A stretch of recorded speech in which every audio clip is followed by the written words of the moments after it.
За сайн байцгаана уу Facebook найснараа та бүхэнд энэхүү сайхан амралтын өдрийн мэндийг хүргэе. За би та нарт өнөөдөр энэ Facebook левээрээ англи хэлийг ер нь хэрхэн амархан бөгөөд хурдан сурч болох талаарх өөрийнхөө аргачлалуудыг хүргэхээр шийдлээ.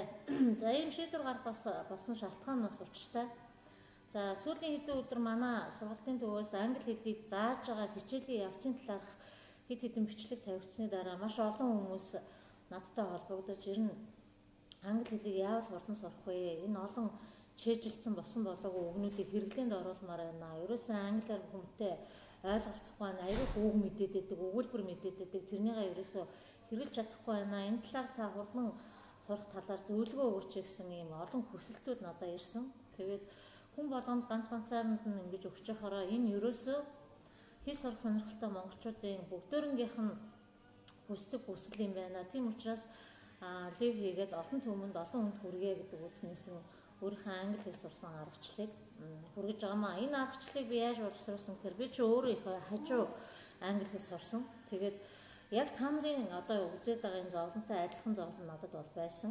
Нэлээд олон сургалтын төвүүдээр мөнгө цагаа зараад явсан мөртөөсөө тэрнийг ерөөсөн англи одоо хэрэглээнд оруулах чаддаггүй. Харахаар үг мэдээд идэг тэгсэн мөртлөнгөөс ерөөсөө ярьж чаддаггүй юм зовлон надад байсан. Тэгээд тэрнийг би дараа нь одоо та нарт өгч байгаа энэ аргачлалаар яг өөрөө одоо оролдож үзээд маш хурдан үр дүнд хүрсэн учраас энэ үнийг та бүхэнтэй хуваалцъя гэж бодож байна. Тэгээ энэ аргыг бас би олон түмэнд хүрэх арга мөн үү биш үү гэж судалж байгаа хугацаанд бас англи хэл сурсан нэлээд олон хүмүүсийн хэл сурсан аргуудыг бол судалж үзсэн. Тэгэхэд ихэнх хүмүүс яг энэ аргачлалаар англи хэлийг хурдан хугацаанд сурсан, их үр дүн гаргасан нь одоо мэдэгдсэн. Тийм учраас энэ олон түмэнд бол ямар ч үсэг олон хүн таалагдах юм арга юм байна гэж би бодсон юм аа. За мэдээж хүн болгон аливаа юмыг сурах арга нь бол ондоо байдаг. Зарим нь бол маш сайн уншиж одоо сурдаг бол зарим нь бичиж сурдаг, зарим нь сонсож сурдаг. Миний аргачлал бол одоо та нарт өгөх зөвлөгөө дээр явж байгаа. За манай сургалтын төв одоо үйл ажиллагаа эхлээд нэг 3-4 хоног болж байна. Яг англи хэл 4-7 хоног болж байна. Англи хэл заагаад. За тэгэхэд анх манад сурахаар ирсэн хүмүүс маань маш олон үг мэддэг. Айгуу сайн мэддэг тэд нэг зарим нь өөр миний мэддэггүй үгнүүдийг энэ төр мэддэг болсон. За тэгээ юм асуухаар ерөөсөн энгийн асуулт асуухаар ойлгохгүй. Нөгөөх нь самбар дээр бичээд өгөхөр харин тэрнийг айгуу сайн ойлгоод байдаг. Тэгээд би эндээс ямар дүгнэлт хийсэн бэ гэхээр за хүмүүсд ерөөсөө сургалтын төвөөр яваад англи хэл сурах гэж ингэж олон жил олон цаг заас одоо хугацаа мөнгө төгрөгөө өрөөд явсны буйнд их сайн үгний самтаа болсон юм байна. Их сайн өгүүлбэрүүдийг бичиж чаддаг болсон юм байна. 26 цагийн тэрэг бол их сайн мэддэг. Тэрнийг энэ ямар цаг вэ гэхээр аюул сайн хэлээд байдаг мөртлөнгөөс. За наадхаа ашиглаад Монгол дээр наадхаа нэг өгүүлбэр хэлээдгээ гэхээр л таг болчдөг. Ерөөсө хэрэгжилж чаддаг. Тэгэхээр энэ юу гэж юм бэ гэхээр зэрэг бид нар одоо маш их тийм үгийн нөөцтэй сайхан авдрандаа хадгалчихсан тэрнийг ерөөсө хэрэгэлдэггүй юм сайхан бүтээгдэхүүн ихтэй юм хүмүүс болж хувираад байна. Тэгээ би энэ дээрээс үндэслээд сургалтын төвийнхаа одоо хичээл заадаг аргачлалаа шал өөрөөр хийж байгаа. Би бол ерөөсөө дүрэн үзүүлдэг, ном үзүүлдэг, зөвхөн дэвтэр цаастаа ирдэг.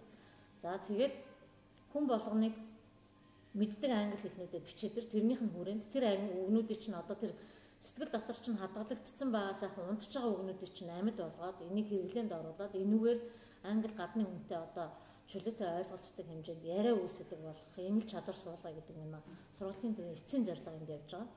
За тэгэхээр энэ маань одоо үндсэндээ 3-7 хоног манай сургалтанд сууж байгаа хүмүүсийн чадвар өсөж байгаагаас харахад маш үр дүнтэй арга болох нь тодорхой одоо мэдэгдэж байна. Яг тэгээд анх орж ирэхдээ миний хэлсэн анхан шатны асуултуудыг ойлгодог байсан бол одоо бүр асуулт ойлгох нь байтугай өгүүлбэр болон үгний утгыг англиар тайлбарлахад их сайн ойлгодог болж эхэлж байгаа. Эдгээр бол намайг аягүй сайн англиар ярихад их сайн ойлгодог болж байна. Энэ ямар юм болж байна вэ гэхээр тэд нар үгээ амь оруулж үгээ өдөр тутмынхаа одоо хэрэглээнд хэрэгж сурч байгаа. Би эднэртэйгээ англиар ярихдаа юу гэдэг вэ гэхээр за чи тэр Джоныг юм уу, Катяг юм уу, тим хийсэн, ийм хийсэн гэдэг юм хэлээд ир гэж ерөөсөө ярьдаг. За чи өнөөдөр юу хийсэн? Чамтай ямар юм тохиолдсон? Чи ажил дээр очиод юм уу, найз нөхдөд гэрийнхэнтэйгээ яг ямар яриа өрнүүлсэн? За тэрийг англиар хэлээдэх гэдэг. Тэгэхээр ихэнх үгээ мэддэг учраас өгүүлбэрийнх нь бүтцийг ингэж хийдэг юм а гэдгийг заагаад өчгөр тэрнийг аюул сан хэрэгжилж чаддаг болоод одоо бол ерөнхийдөө надтай манай оюутнууд ихэнх нь англиар ярьдаг болсон. Энэ бол 2-3-7 хоногийн хугацаанд ихэд маш өндөр үр дүн гэж би бол хувьдаа үзэж байгаа. За тэгэхээр нийгэмд миний энэ зааж байгаа аргачлал маань олон хүнд үр дүнгээ өгж байгаа нь одоо практик дээр нотлогдоод эхэлсэн тохиолдол бол энийг яагаад би бусад англи хэл сурах гад одоо үнэхэрийн одоо сэтгэл зүрхэнд байгаад байгаа мөртлөө аргаа олохгүй байгаа хүмүүс хүргэж болохгүй гэж вэ гэдэг үзнээс би энэ аргачлалуудыг та бүхэнд хэлж өгч байгаа маа. За тэгэхээр энд бол нэг айхтар тийм яана ямар хэцүү юм бэ гэхээр аргачлал бол ерөөсөө байхгүй. За хамгийн түрүүний англи хэл сурахыг хүсэж байгаа хүмүүс тавигддаг хамгийн чухал шаардлага нь бол тэр хүн энэ англи хэлийг сураад яг яах гэж байгаа, юунд хэрэглэх гэж байгаа, энэ хүн англи хэл нь үнэхээр хэрэгтэй юм хэрэггүй мүү гэдэг зорилго нь одоо аюул чухал байх хэрэгтэй, хэрэглэн чухал байх хэрэгтэй. За над дээр ярьж байгаа хүмүүс бол гадаашаа сургууль явах гэж байгаа хүмүүс байна. Гадаад компанид ажилд орох гэж байгаа хүмүүс байна. Боломжууд нь бүрдсэн. Ганцхан англи хэлэн дээр очиод тэгэлждэг. Тэгсэн мөртлөнгөөс хүмүүсийн хэлээд байгаа юмыг ойлгож байгаа юм шиг мөртлөнгөөс буцаагаад ярьж чаддгүй байх жишээ нь янз янзын хүмүүс ирж байна л да. За энэ зовлон надад яг байсан зовлон. Би одоо Австралийн засгийн газрын тэтгэлгээр сургуульд явах гээд бүх боломжууд бүрдсэн байсан. Ганцхан боломж нь одоо надад таалт болсон. Тэр нь IELTS-ийн 6.5 оноо би аваагүй байсан. Энэ оноог л авчих юм бол би явчих гэдэг. Авч чадахгүй байх юм бол нөгөө одоо магистр хамгаална гэдэг бол үндсэндээ миний үед мөрөөдөл одод насан туршдаа үлдэх ийм торгон ирмэгдээр би англи хэлийг сурсан, их хожуу сурсан. За гэтэл хожуу сурсан учраас нөгөө юм чэйжлэхгүй явсаар гадын тархитлогоо ерөнхийдөө юм чэйжлэх тийм чадвараа үндсэндээ бараг алдсан байсан үедээ би англи хэлийг сурч эхэлсэн. Нэг үгийг 10, 20, 30 удаа хараад чэйжлэхгүй болонгод хүн сүултээ шантраад ийм ганц үг чэйжлэхгүй гэж миний англи хэлд сураад тэгээ гадаадад магистр хамгаалаад ирнэ гэдэг бол үлгэр юм байна гэж бодоод би айгүйх шантардаг байсан. За энэ шантран гэдгийг би мэдээд урьдчилсан сэргийлт арга хэмжээ авсан. Тэр нь юу гэхээр гэртээ ороод яг шантарч байгаа үедээ Австралийн нэг мэдээний сувг гэдэг ABC гээд тэр сувгийг л заавал үзэх ёстой шүү гэдэг. Өөрөө үзэхгүй бол хүүхдүүдэд намайг үзэх юм шахаанд оруулах юм аргыг хэрэгэлсэн. За ээж нь хичээлээ үзэхгүй харахгүй болох юм бол миний хүүхдүүд ээж та надаа нөгөө сувгаа үзээч гэдэг ингээд сануулад байгаараа гэд. Тэр нь яагаад би тэгж үзэх болсон бэ гэхээр яг тэр мэдээний сувгийн ардталт нь цонхоор нөгөө Австралийн алдартай Darling Harbour Opera House гэдэг хоёр том барилга яг харагддаг.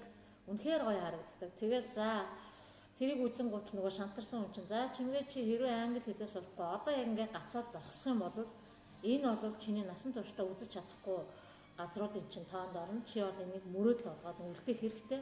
Хэрвээ чи одоо ингээд зориглоод наадах руугаа хүчээс илбээд орох юм бол чи жилийн дараа хэд энд очсон байж гэнэ гэдэг ийм одоо шаардлагыг өөртөө тавьдаг. Одоо нэг гэсэндээ дотроо цэнгэлдэг ийм аргыг хэрэгэлсэн. Энэ аргууд надад их олон юм дээр тус болсон. За тэгээд давталт нэлээд олон удаа үргэлжилсэний дараагаар бол би англи үгнүүдээ чэйждэг болоод дайшаа бүр өгүүлбэр ойлгодог болоод өгүүлбэрээрээ утгыг ойлгодог болоод ингээд ирэхээр хүн юм ойлгоод эхлэхээр сэтгэл зүрх чи өөрөө дотроос маш их юм ирч хүчээр цэнэглэгдээд айгүй урам аваад тэрэндээ урамшаад станараа жинхэнэ нөгөө хамаг юмаа умартан тэр хэл сурах процесс руу бол шуудран орсон. Тэгээ би бол их богино хугацааны дотор англи хэлийг сурсан. Үндсэндээ бол 6 сарын дараа англиас монгол руу, монголоос англи руу орчуулга хийж чаддаг болсон. Жилийн дараа ч үлээтэй ярьж чаддаг болсон. Тэгэхээр энэ бол хэрвээ хүн аргаа зөв болоод, зорилгоо зөв тодорхойлоод, өөртөө тавих шаардлага зөв тавиад, өөрийгөө ялан дийж чадах юм бол хэл сурна гэдэг бол тийм яхтар хүнд хүчээр хөдөлмөр биш юм а гэдэг бол би өөрийн бие дээр одоо туршиж үзсэн үр дүнгийн одоо үзсэн. Тийм учраас өнөөдөр би та нарт ингээд тэр үед би өөрийгөө ялж чадсан учраас өнөөдөр би та нарт ингээд англи хэл заах төвшөнд хүрчээ сууж байгаа. Миний англи хэл заах арга бол би тийм онлайн болон номын юмар шийдвэр бол ярьдгүй. Би дандаа өөрийнхөө практик сургалтын өөрийнхөө яг эзэмшсэн энэ аргачлалаар хичээл заадаг учраас энэ хүмүүст илүү их ойрхон байдаг гэж бодогддог. Тийм учраас би энэгээр эхний энэ поинтоор юу та нарт хэлэх гээд байна гэхээр маш том хүчтэй зорилготой байх хэрэгтэй. Зүгээр яг сурсан жахтай хүн болгон англи хэлтэй болох шаардлага болчиход байгаа юм байна. За яг би одоо юунаас нь очихгүй сурвалж орчий бодож урьчий гэж бодож байгаа хүмүүс бол за их л удаан хугацааны туршид үр дүн гарна. Тэр нь одоо манай англи дээр бол анзаарч байгаа. маш том зорилго тавьсан гадаашаа сургууль явах гэж байгаа 2-3 сарын дараа Америк явах гэж байгаа визний ярилцлаганд орох гэж байгаа хүмүүс бол үнэхээр сайжрал нь бол бүр гэрлийн урдаар сайжирч байгаа. А гэтэл яг тийм тодорхой зорилго байхгүй. За яг хөө зүгээр хэлээр англиар яриа сурчих гэсэн хүмүүсийн хувьд бол явц нэг удаан энэ бол үнэхээр надад бол шууд мэдрэгдэж байгаа. За тэгэхээр миний өөх нэгдүгээр зөвлөгөө бол маш сайн хүчтэй зорилготой байх хэрэгтэй. Зорилгынхаа төлөө тэрнийхээ зорилгодоо хүрэхин төлөө тэмцэж чадах юм, чадвартай өөрийгөө дайчлах юм, сэтгэл зүйн хүчтэй байх хэрэгтэй гэдэг ийм зөвлөгөө өгч байгаа. За хоёрдугаар зөвлөгөө нь бол дүрм ерөөсөө битгий үзээ найзуудаа. Дүрм үзэхээр хүн ярьж чадхаа болчдөг. За би хичээлд орж ирсэн хүмүүсээс за англи хэл хэдэн дүрмтэй гэсэн чинь бүгд та яарс гэдэл гараа ургал 26 дүрмтэй. За та нар наадах хэрэгж үзсэн үү? За хэлээдтэй гэхээр past simple юу гэл ингээ бүгдийн сайхан англиар аягүй хэлж байгаа байхгүй. За наад чи яг ямар цагийг илэрхийлж байгаа яг яад ингэ гэхээр ингээ тайлбарч чаддгүй. За бичүүлэхээр зэрэг ойлгоод идэг. За нэг ингэж бичдэг энэ хувилбар нь ингэдэг энэний ард ийм үг гэдэг гэдэг ингээ бичээд идэг. А гэтэл би бол одоо англиар ярьдаг хүний хувьд би бол дөрвөн цагийг л байн хэрэглэдэг. Надад тэр бусад 22 дүрм нь бол баг хэрэглэгддэг. За тэд нар бол одоо олон улсын хурц судаанд орох, гадны хүмүүстэй имэйл харилцах, албан ёсны бичиг захидал солилцоход бол одоо хэрэг болдог үнэн. А гэтэл миний өдөр тутмын харилцаанд гадаад хүнтэй харилцах, ойлголцох энэ орчуулах хэхийн юмд юу хэрэглэгддэг вэ гэхээр өнгөрсөн цаг, ирээдүйн цаг, одоо цаг, байнга үргэлж чадах цаг гэсэн энэ дөрвөн цаг л хэрэглэгддэг. Тэгэхээр энэ дөрвөн цагаа мэдсэн байхад бол баргийн хүн бол маш сайн англиар хүнтэй ойлголцчихно. Тэгэхээр дүрм үзэхээр юу нь болдгоо гэхээр дүрм үзсэн хүн яадаг вэ гэхээр хүнтэй юм ярихаар нөгөө дүрмээ бодоод зогсчихдаг. За энэ дээр чинь юу гэж хэлдэг вүлээ? Ингэхээр яадаг вүлээ гэдэг ингээд тэгээд ярьж чаддаг. Ичээд нөгөөдөр чинь за одоо болохгүй болоод ингээд явахгүй юм байна да гэдэг ингээд санаан зовоод орчдөг. А гэтэл зөрүүлээд монголоор ярьдаг гадны хүмүүсийг харчаад бид нар энэ монголоор өстой нэрэ ямар ч дүрмгүй биднэрт ойлгохдоор хэдэн үгнүүдийг холбоо хэлчихв. Ямар мундаг сүрхий англи монголоор ярьдаг хүн бэ? Айгүй хайр хүрээд ингээд мундаг байж та болж штэ гэж боддог болохоос энэ нөгөө заахын тий алгаад өөх оршихын тий алгадыг хэрэгэлсэнгүү ирээдүйн цаг дээр нь энэ ярьсангүй гэж хизээч хинч хэлдэг. Тэгэхээр гадныхан бол бас бид нарыг яг тийж хардаг. Хэдэн үгнүүдийн хооронд холбоо хэлчихэд чи англиар ярьдсан мэн гэж ойлгодог болохоос энэ дүрмийн бус байдлаар ярьдсан мэн гэж ерөөсөө харддаг учраас дүрмээр ярих гэж оролдоод байх ерөөсөө хэрэг байхгүй. Тэгэхээр манай сургуулийн төрөлтөгдөр бол ерөөсөө дүрм заадаг. Үндсэн дөрвөн цагаа ашиглаад өөрийнхөө санааг илэрхийлдэг, өнөөдрийн хийсэн ажлаа илэрхийлдэг, найз нөхдөйгөө санал солилцсноо илэрхийлдэг, ажлаар болсон процессоо илэрхийлдэг ийм төвшөнд бид нар сургалтыг явуулж байгаа. За 3 дугаар нэг зарчим нь чи хэрвээ хэл сурахаасаа ичж байгаа бол хэл сурах гэж орж ирээд хэрэггүй гэдэг юм зарчим байдаг. Энэ цаана юу гэсэн үг гэдэг юм гэхээр ичж байгаа хүн юм ярьж чаддаггүй. Юм ярьж чадахгүй байгаа хүн хэл сурахгүй. Болсон болоогүй буруу зөвгөл яриад байхад аяндаа наадах чинь эхний удаадаа бол буруу хэлнэ, хоёр дахь удаадаа талын буруу хэлнэ, гурав дахь удаадаа бүтнээр нь зөв хэлж эхэлнэ. Бид нар хүүхэд байхдаа хүүхдээ одоо дүрм үзчихэд монгол хэлний дүрм үзчихэд монгол хэл сурдаг шүү дээ, тийм ээ.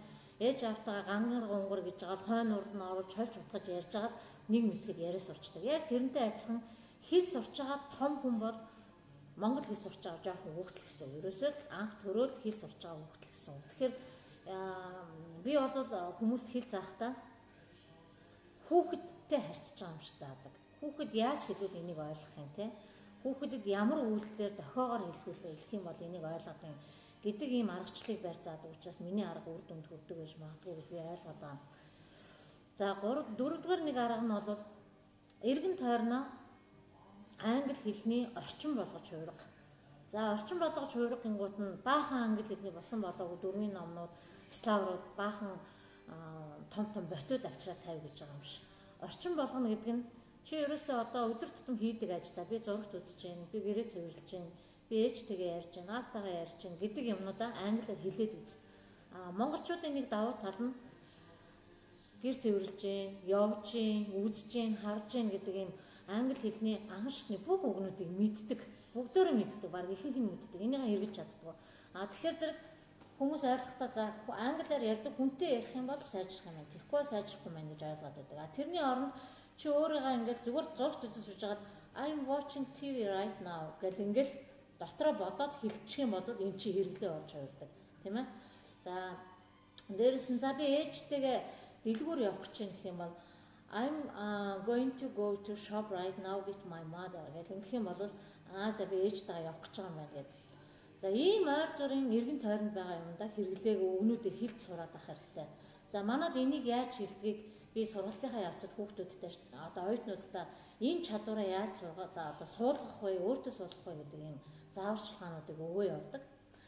За тэгэхээр зэрэг энэ ойр зүрийн бүх юмнуудаа англиар ярьж одоо гудамжаар ярьж байхдаа хүртэл гудамжинд бичсэн англи танилцуулгануудыг, хаягнуудыг хараад мэддэггүй үгнүүдээ сууж агаад дорн бичиж аваад гэртээ ирээд славарда харчдаг байх хэрэгтэй. Би бол цүнхэндээ байнгын нэг үзэг балтай явж байдаг. Гинт миний толгоонд янз бүрийн санаа ороод ирэнгүүт нь би хаанч явж исэн суугаад тэрнийг газ бичээд авчдаг. Яагаад гэвэл хүний тарих гэдэг чинь өөрөө маш хурдан мартдаг.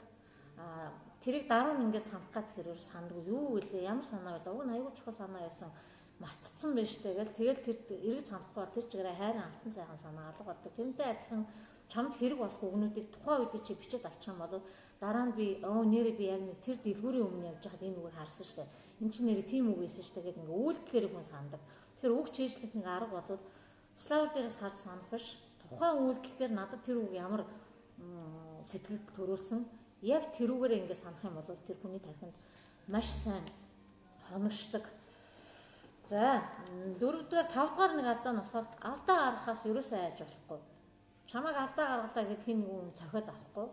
Харин эсрэг талын чинь хүн алдаа гаргах юм бол чамайг англиар ярьж байгааг сонсчоод аюул сэтгэл өндөр байдаг учраас энийг ингэж хэлдэг юм а энэ ийм утгатай юм а гэж сайхан тайлбарлаад өчтөө. Тийм учраас чи нэг тайлбарлуулна, хоёр тайлбарлуулна, гурав дахь удаагаасаа тэр үгний утгыг яг ч утгаар нь сайн мэддэг болоод эхэлнэ гэсэн үг. За ихэнх хүмүүс гадаадд очихоор англи хэл сурдаг юм а гэж боддог юм билээ. Би бол эсрэгээр би бол англи хэлийг Монгол сурчаа явсан. Очоод надад аюул амар байсан. Би гадаадд Австралид амьдарч байхдаа тэнд 10 жил амьдарсан мөртлөөсөө англиар ярьж чаддаг хүмүүстэй таарчсан. Яагаад вэ? Тэд нар очоод хар ажил хийдэг. Нэг газар очоод за энийг ийшин тэгээ зөөчөөрэй. Нааш цааш нь болгочооройгоо орхичоо явдаг. Тэр хүн англиар харилцаа хүнтэй яриа их ямар ч болцоогүй байдаг. Өдөр тутмынхаа ажил яг нэг жил хийгдээ давтагддаг учраас тэр хүн англиар сурах боломж байдаг. Яг оюутан болоод сургууль сураа явж байгаа хүн бол босон болоогүй багшийн текстийг сонсч байдаг учраас чихэн тодорхой хэмжээгээр нээгддэг. Гэхдээ заавал гадаадд очиж тийм өндөр төлбөр төрж англи хэл сурч байхаар одоо манай Монголд англи хэлийг заадаг маш олон мундаг багш нартай олцсон. Тэгэхээр Монголдоо сурчаад очоод англиараа ажиллаа хийх юм бол тэр хүн санхүүгийн хувьд маш их ашиг тустай. Хоёрдугаарт гэвэл маш амархан хүний газар очоод хөлөө олдог, амьдрал нь хурдан зэгцэрдэг юм давуу талтай. Тийм учраас Монголдо болоод одоо англи хэл сурах бүрэн боломжтой болсон. Интернетээр та англи хэлний ямар сургалтыг яаж явах болцоотой болсон юм байна. За одоо дараагийн нэг арга нь болохоор өөрийнхөө хэл сурах, өөрийнхөө юмыг хийж чаддаг хамгийн тийм онцгой аргаа олж авах хэрэгтэй. Хүн болгоо өөр аргатай байдаг. Зарим нь ингээд дуу сонсоод кино үзээ сурчдаг тийм үү, сонсголоороо сурдаг. Зарим нь ерөөсөө ингээд ном уншсараа сурчдаг. Зарим нь аягүй сайн бичиж байгаа сурдаг. Миний хувьд бол би ингээд харьцуулт хийж альва нэг сурахтаа их хурдан байдаг. Миний энэ өөрөө онцлог. За англи хэл сурах гээд анхны алхам хийж байхдаа би сонин тохиолдолд өөрийнхөө авьяасыг нээсэн. Уншаад байдаг ойлгодог бай, чэйжлээд байдаг, санаанд багтдаг бай, бичээд байдаг, буруу бичээд байдаг. Сүүлдээ шантраа за ер нь болио гэжсэн чинь нэг номын төвөрт ороо явжсэн чинь Барак Обамагийн илтгэлүүд гэдэг нэг юм жижигхэн ном, аюу нэмхэн ном байсан. Аваад үзсэн чинь нэг талд нь Барак Обамагийн бүх илтгэлийг бичсэн, нөгөө талд нь монголоор орчуулсан, ард нь CD-тэй тэрийг бичээд хийчихсэн ийм жижигхэн ном байсан. За тэрийг аваад би ер нь тэр номон дээр бүтэн 2 сар ажилласан. Яахсан гэхээр англи өгүүлбэрийг уншаад монгол өгүүлбэртэй харьцуулаад ингэхээр ийм цаг дээр илэрхийлдэг юм байна. Энэ үгийг энд хэрэглэхээр ийм утга илэрхийлдэг юм байна. Ингэж хэлэхээр ийм сэтгэлийн хөдөлгөөн илэрхийлдэг юм байна гэдэг яг тэр номноос би олж авсан. Өмнө нь бол би олон курсээр яваад англи хэлний дүрмүүдийг заалгаад ерөөсөө учрыг ойлгохгүй дүрм гэдэг юмнаас үндсэндээ одонгоо нуруугаа авахсан мөр шиг залхацсан байсан үе дээрээ тэр номыг барьж аваад номыг орчуулж харьцуулж ингэж үзэж байхдаа би яг англи хэлний үндсэн гаргалгаанууд утгуудыг би тэндээс сурч авсан. Тэгэхээр миний хувьд бол судалгаа хийж сурах нь бол надад хамгийн амархан арга юм байна. Юмыг харьцуулж ингэж дүгнэлт хийж анализ хийж сурах нь миний арга юм байна гэж би өөрийнхөө аргыг тодорхойлоо. Тэр аргаар сурсан. Энэ арга нь надад маш одоо сайн нөлөөтэй байсан учраас одоо англи хэлийг бол би сайн сурсан. Одоо би яг энэ аргаа оюутнууд дээр эргэлдэг. Би оюутнууд дээр зөвхөн хичээл заадгүй. Оюутан болгоныг анзаардаг. За энэ хүний онцгой чадвар нь юу байна? Энэ хүн яг яаж сурах болохоор байна? Энэ хүн энийг яаж сурахгүй байгаа даа гэдгийг ажиглаж хагаад тэр хүнд нь таарсан аргаар мэдээлэл өгдөг, хичээлээ өгдөг. Аль болох тэрнийх нь одоо онцлогт нь тааруулж тэр хүнийг хэл сурах гэж ингэж хичээдэг. Тэгэхээр энийг би одоо ч гэсэн ажилдаа бол хэрэглээ явж байна. За дараагийн нэг аргачлал нь бол хизээч хин нэгэнтэй өөрийгөө битээ харьцуул. Энэ дулмаастай амар мундаг яриад байдаг. Би байдгүй адилхан бүтэн сар сурчаад би сурдгүй яатсан амтан бэ гэдэг ингээд шантраад байдаг хүмүүс. А гэтэл хүн ерөөсөө хитрхи том зорилго өөртөө тавьж ерөөсөө болохгүй. Өнөөдөр сарын дотор англи хэлийг бүр төгс эзэмшээд гараад яриад гараа явна гэдэг бол анхан шатны сурч байгаа хүмүүс бол энэ бол боломжгүй бодлаа зүйл. А ямар юм тэр хүнд үнэн байх вэ гэхээр өнөөдөр нэг үг мэддэг болоод мэддэг нэг үгээ нэг өгүүлбэрт оруулаад тэр өгүүлбэрээрээ өнөөдрийнхаа чи хийсэн нэг үйлдэлийг би автобусаар явлаа. Автобус тэр хоёрынхаа хооронд би тэдэн минут зарцуулж явлаа гэдэг үгийг сурсан үгээрээ хэлчих юм бол за энэ бол чиний хувьд аюул том амжилт. Тэгэхээр бусадтай өөрийгөө харьцуулахгүйгээр өөртөө яг тухайн үед таарсан үр дүнгэл тавих хэрэгтэй. Хитрхийн өндөр хүлээлтийг авч ерөөсөө болохгүй. А гэтэл нөгөө талд чинь сууж байгаа дулмаас чинь чамаас илүү төвшөнтэй орж ирээд эсвэл чиний чамаас илүү үгийн нөөцтэй орж ирээд өмнө нь нэлээд суурьтай байж байгаа тэрийг барьж базж чадахгүй байж байгаад сургалтанд суугаад ганцхан 7 хоногийн дотор аягүй сайн ярьдаг болсон байх юм бол энэ хүн тэр хүний онцлог байхгүй. Тэр хүний өөрийнх нь байсан хоригдлуулсан одоо өмнө нь байсан нөөц нь чинийхээс илүү байсан учраас сайжирсан байх гэдэг байгаа байхгүй. Тэгэхээр тийм юмтай харьцуулж өөрийгөө сэтгэл санаагаар унгаах, өөрийгөө одоо ингэж шантрах юм байдалд оруулж ерөөсөө болохгүй. Тийм учраас өөртөө таарсан аргыг хэрэглэж сурах хэрэгтэй. За дараагийн нэг арга нь бол ер нь бол англи хэл бол эцсийн бүлэг чиний эцсийн зорилго шахгүй. Англи хэл бол чиний зорилгодоо хүрэх багаж мужаан хүн ширээ хийхийн тулд айгүй хурц хөрөөтэй байх хэрэгтэй тийм ээ мод тайрах.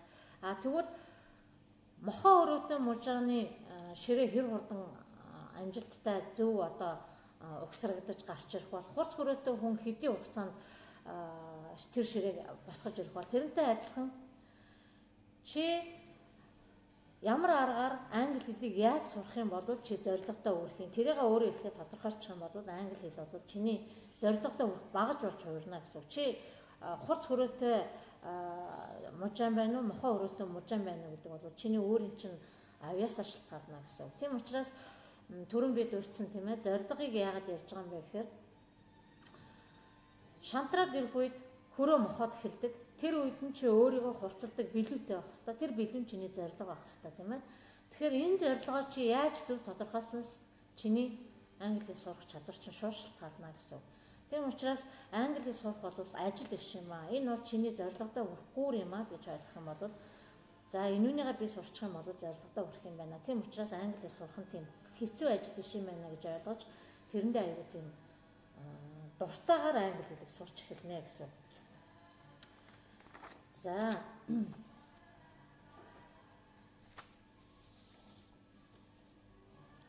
ер нь бол хүмүүсийг ингээ хараад ахаар англи хэл сурах гэж байгаа маа гэхээр шууд славар барьж аваад шууд дөрмийн ном бариад авдаг. Онлайн ном, хичээлийн ном.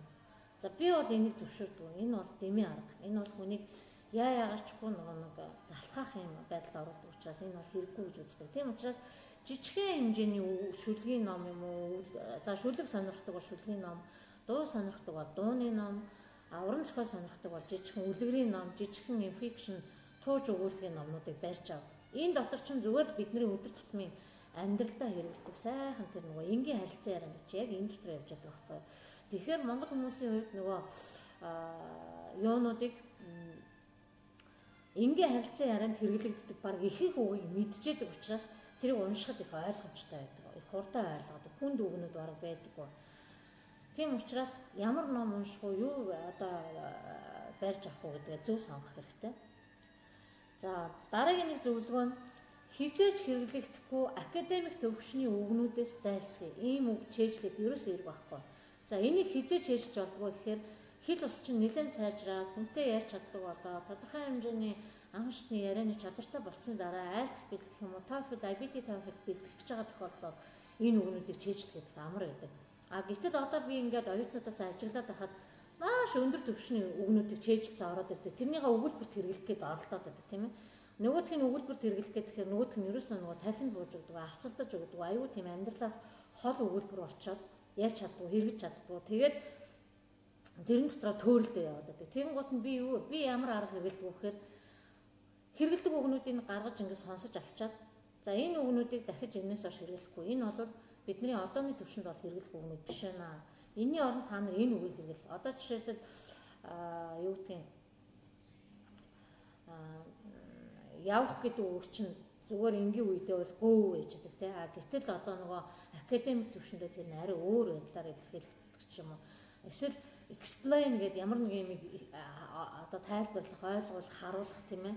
Ийм үг гэж байдаг. Describe гэдэг үг гэж байдаг. Гэтэл академик төвшөндөө illustration гэдэг үг гэж байдаг. Тэгэхээр illustration гэдэг үгийг харилцан ярианд бол багтаа нь хэрэглэдэг. Энэ бол албан ёсны хэллэг юм уу одоо график тайлбарлах юм арай өндөр түвшинд хэрэглэдэг. Тэгэхээр үгний сонголтоо зөв хийх хэрэгтэй.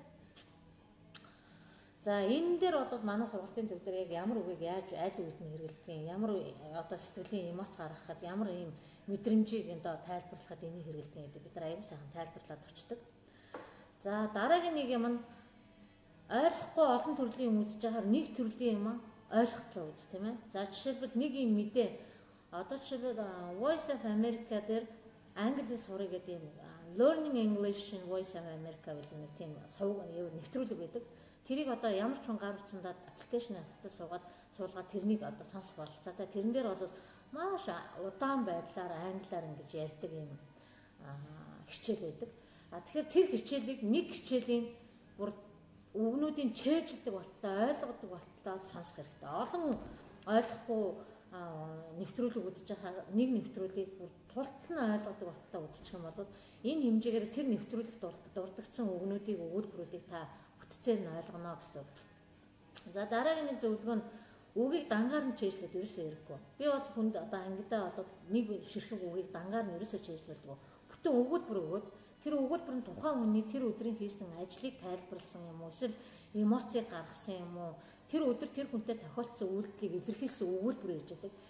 Тэгээд тэрэн дотроос нь мэдхгүй өгүүлбэрийн цаасан дээр бичээд ангийнхаас ханан дээр хатчихдаг. Дараа нь нөгөө үгийг чэйжсэн үү гэдгийг ингээд оюутнуудаараа ингээд шалгаад үг чэйжсэн нь харахаар яагаад чи нөгөө нэг тийм хурал зохион байгуулаад тэн дээр нэг тийм болоод гэд ярьж хахад нэг юм яриад ирсэн шүү дээ. Тэр үг чи юу вэ гэдэг нөгөө үйлдэлээрээ санаад байдаг. Ингэж сансан үг болоод хүний тархинд маш сайн үлддэг. Энэ бол одоо үг чэйжлэх бас нэг юм шалгарсан арга байгаа. За манай сургалт бол яг ийм аргаар явдаг. Би өөрөө нөгөө үгээ яг ийм аргаар чэйжлсэн учраас өөрийнхөө нөгөө нэг сурсан аргыг би бусад оюутнуудтай яг дамжуулж өгч байгаа гэсэн. За ер нь бол сурсан үг шинэ үг сурчхаараа одоо мэдээж бид нар ингээд явган явна, унаад хэрэгтэй явна, хүнтэй харилцахгүй явах сул цаг зөндөө гардаг. Тэр цаг болгон дээр нөгөө үгээ ашиглаад ямар нэгэн өгүүлбэрт оруулах гэдэг оролдоод байх хэрэгтэй. Яагаад тэрийг ашиглаж болох хэрэгтэй вэ гэхээр бид нар өдөр тутмын ярианд хэрэглэгдэж болдог үгнүүдийг чэйжлж байгаа учраас тэрнийг ямар ч өгүүлбэрт ямар ч үед ашиглах юм бололцоотой юм байдаг учраас тэр үгээрээ болсон болоогүй зөв буруу нь хамаагүй ямар ч байсан өгүүлбэрт оруулаад өөрөө өөртөө яриад байх шаардлагатай байдаг. За сонсголоо нэг миний хамгийн шалгарсан арга байдаг. Гар утсан дээр хүн болгоны гар утсан дээр FM байгаа. FM дээр чинь 107.5, 103.1 билүү нэг юм хоёр англи сувг байгаа. Нэг нь Voice of America, нэг нь BBC гэсэн юм хоёр сувг гэж. Энэ бол өнгөө явж байгаа одоо аппликейшн байна. За энэ одоо хоёр сувгийг утсан дээрээ тааруулчаад чи ганцаараа явж байгаа бүх цаг хугацаанд сонсоод байна. Би англи хэл сурч байхдаа байнга ч хөвчтэй явдаг гэсэн. Манай ажлын газрынхан намайг амар орок хүүхэн дандаа хөгжим сонсож явдаг гэж ингэж ярьдаг гэсэн. Ясн дээр бол би хөгжим сонсоогүй англиар би хоёр сувгийг сонсдог. Тэгээ эхэндээ бол би англичуудыг гайхдаг гэсэн. Энэ одоо ямар ч үггүй яриад байдаг юм ингээд нэг урсгал урсж байгаа юм шиг ингээд нэг үргэлжилсэн юм яваадах юм. Яаж тэгээ энийг ойлгох юм болоо гэж ингэж одоо нөгөө хүмүүст буруу өгöd шүү дээ, өөртөө буруу өгөхгүй тийм ээ. Тэгээд ингэж явдаг байж байгаа. Сүүлдээ нэг сар сонсоод ихсэн чинь ганц нэг үг баригдаж эхлэв. За 2 сарын дараа ганц нэг өгүүлбэрийн хагас баригдаж эхлэв. 3 сарын дараа бүтэн өгүүлбэр баригдаж эхлэв. За дараа нь ерөнхийдөө нөгөө яриад байгаа юм нь ойлгодог болж эхэлж байгаа байхгүй юу? За энэ бол сонсголыг сайжруулах маш шалгарсан. Миний хувьд бол би бол маш амжилттай байж болохоор юм арга гэж үзэж байгаа. Машинтай явж байхдаа дандаа сонсож явах хэрэгтэй. Яваа явж байхдаа дандаа сонсож явах хэрэгтэй. Ер нь бол ингээд болж л өгвөл ингээд чихэндээ зүж. Яг чих жоох өвдөн.